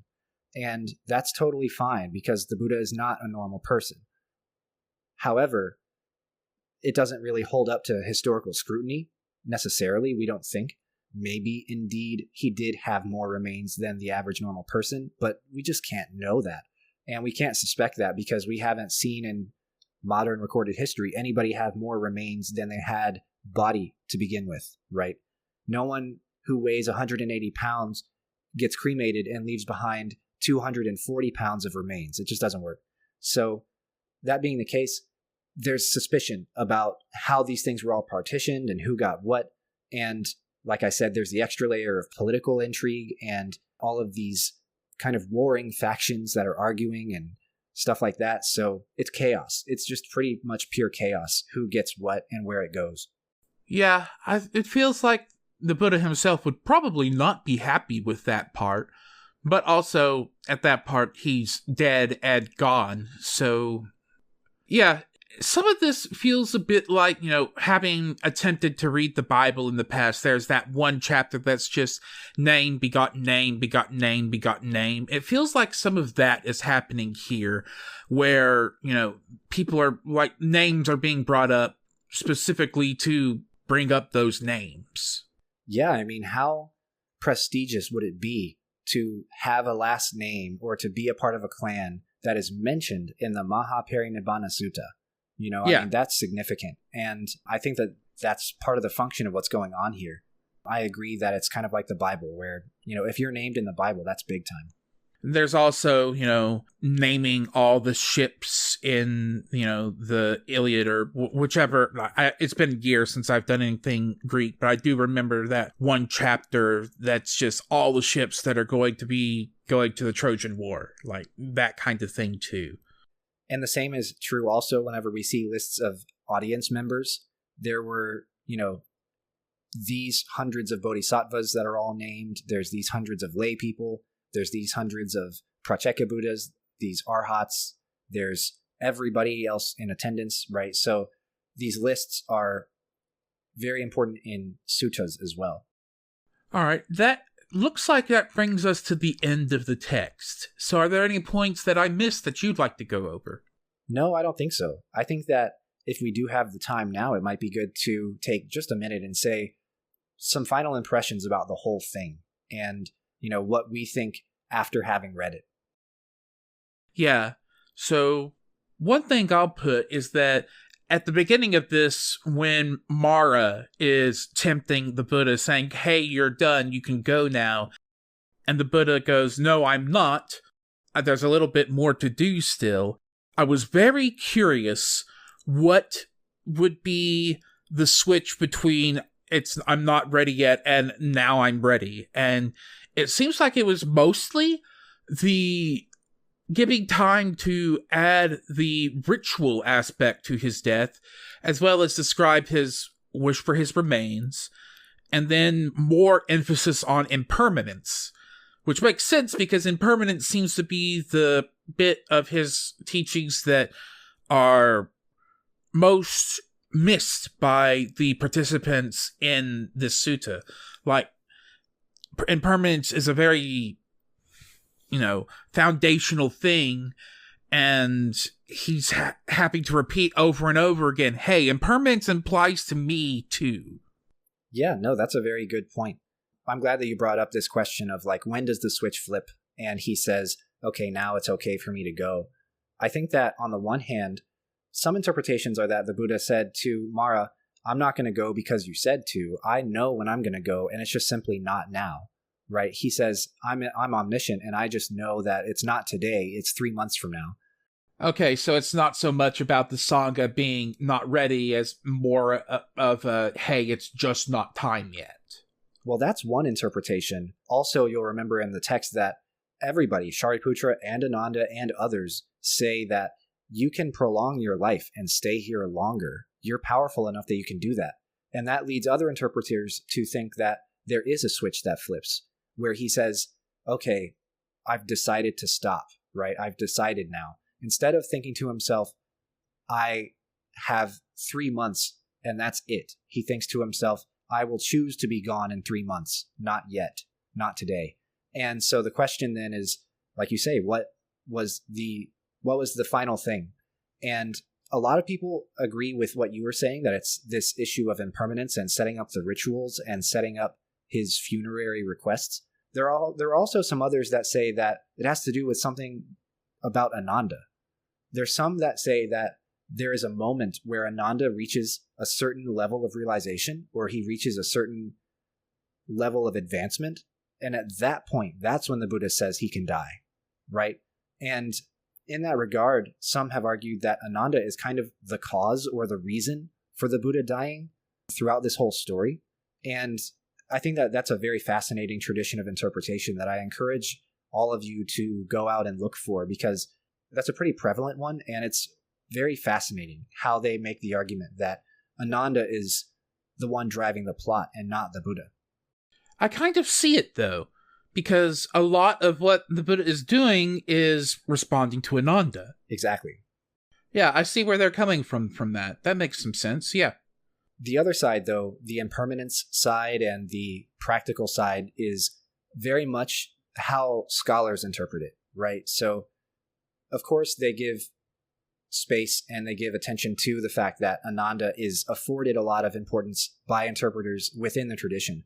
But looking on the outside of the tradition, they think that the typical Buddhist funeral was becoming standardized at the time that this was written, and that the writing of this text did a lot of the labor for standardizing it in the culture where it was circulated.